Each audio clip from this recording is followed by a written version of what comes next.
2009, na verdade, eu decidi que eu queria ter o meu próprio negócio e que eu não gostaria mais de trabalhar no negócio para ninguém, né? Eu queria ter o meu.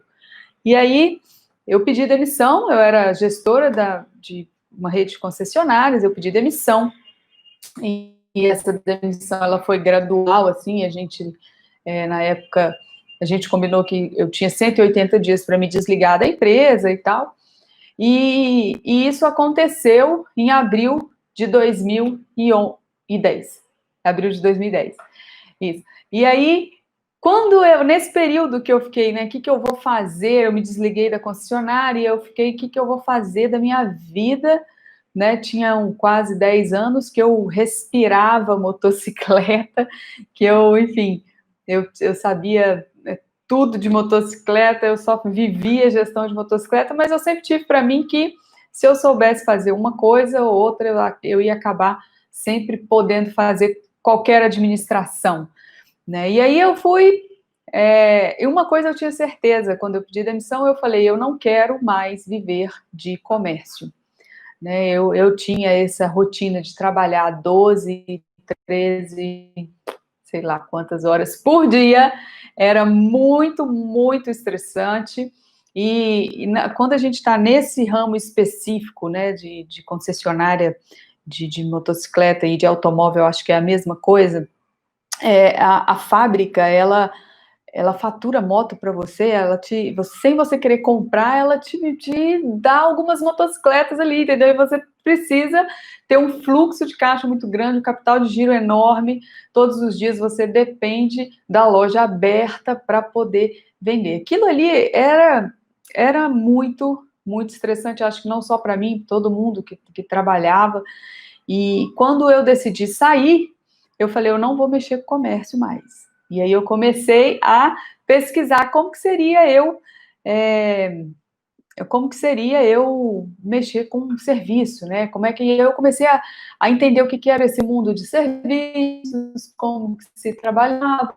E isso, assim, bem antes de montar um escritório compartilhado, né? Isso eu começando a entender o que eu queria fazer da vida. Eu fazia muito essa pergunta para mim: o que eu quero, o que eu gosto, né? O que vai me dar prazer de eu levantar de manhã e ir trabalhar, né? E na época eu me dei de cara com o coworking, né? Foi uma matéria na revista Veja, na época, sobre esse tipo de empresa que não tinha no Brasil, acho que umas 2 ou 3 e tal, mas que lá fora tinha bastante, e eu comecei a ler e falei, puxa vida, tá aí um negócio interessante, né? E na época eu já conhecia a Infinity, que hoje em dia é Regus, né? Eu já conhecia a Infinity, eu já conhecia também antes da Infinity, chamava HQ, porque quando eu fui auditora, e aí já é uma outra parte da minha história, né? Quando eu fui auditora contábil,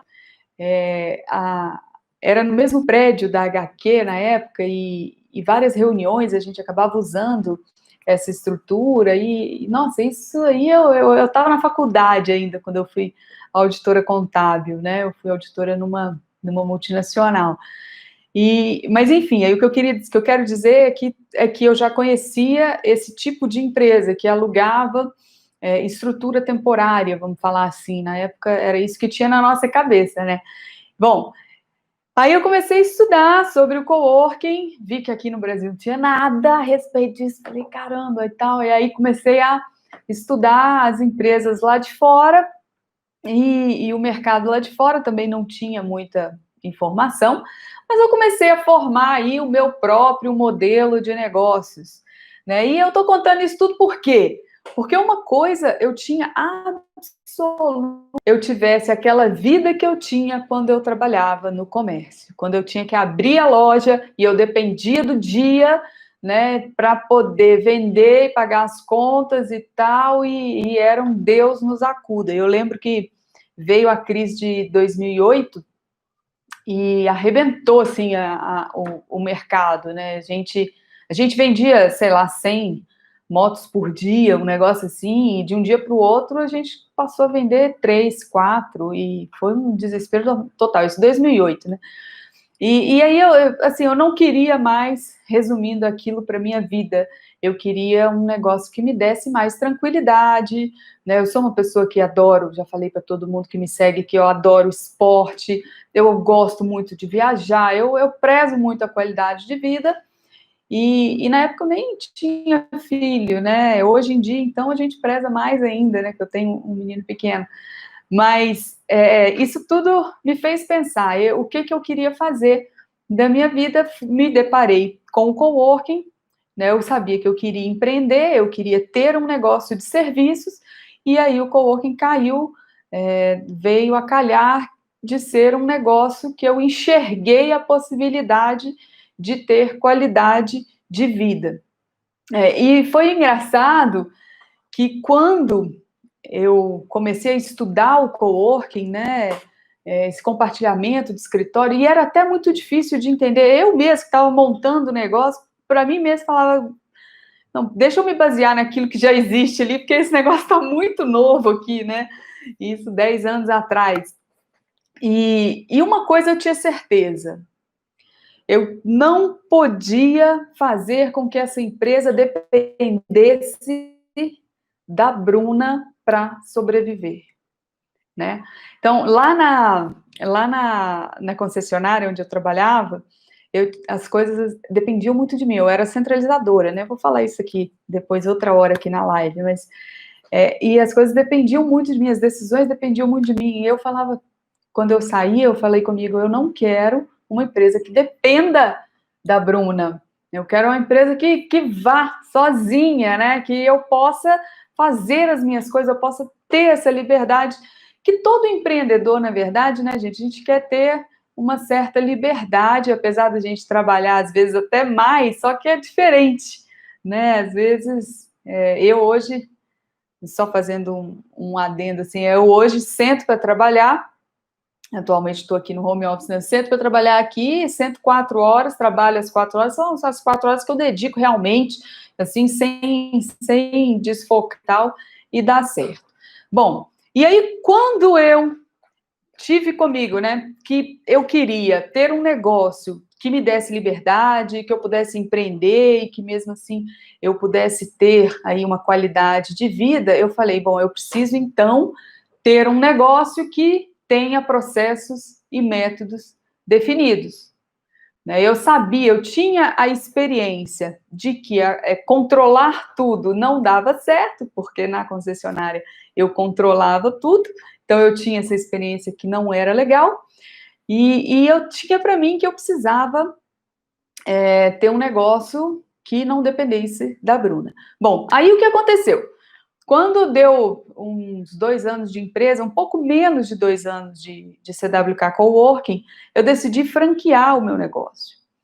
Quando eu decidi franquear o meu negócio, veio uma empresa, eu contratei uma empresa especializada que veio e fez todo um trabalho de mapeamento do meu negócio. E foi aí que veio assim, puxa, foi aí que eu comecei a enxergar os processos, os métodos. E é interessante que eu fiz um negócio tão... Eu tinha tanta certeza que eu não queria que ele dependesse de mim, que eu fiz os processos e os métodos sem saber que eu estava fazendo. Isso foi meio que natural. E quando a empresa de franqueabilidade veio fazer, que ela começou a descrever todos os processos, muitos deles vieram assim, muito naturalmente. Não, faz isso, depois faz isso, sei lá, financeiro, conciliação bancária, é assim, assim, assim, assim, assim. E a gente escreveu todos os processos e eu falei, poxa, é por isso que hoje a empresa consegue viver sem a Bruna, né? Porque a gente tem processos e métodos definidos. Eu percebi naquele momento que eu fiz a franqueabilidade da CWK e que eu vi que eu tinha todos os processos mapeados, os métodos, e que estava tudo ali, que a empresa não dependia da minha pessoa. Eu falei, nossa, eu estou diante de um negócio extremamente simplificado de se gerir, né? E até então era tudo muito natural em mim, mas eu não tinha ainda colocado no papel o quanto simples é a gestão de um coworking. E aí eu começo a olhar para dentro de mim, naquele momento, dentro de mim, que eu falo assim, na minha vida pessoal, e aí eu começo a ver que eu viajava, que eu fazia meu esporte, eu engravidei, né? Então eu estava grávida, eu tinha tempo para cuidar dessa gestação, que é uma coisa maravilhosa. Enfim, eu tinha tempo para fazer as coisas que eu queria, né? Eu tinha tempo para ler um livro, se eu quisesse, eu tinha tempo, enfim, inclusive para me dedicar a outros projetos e tal.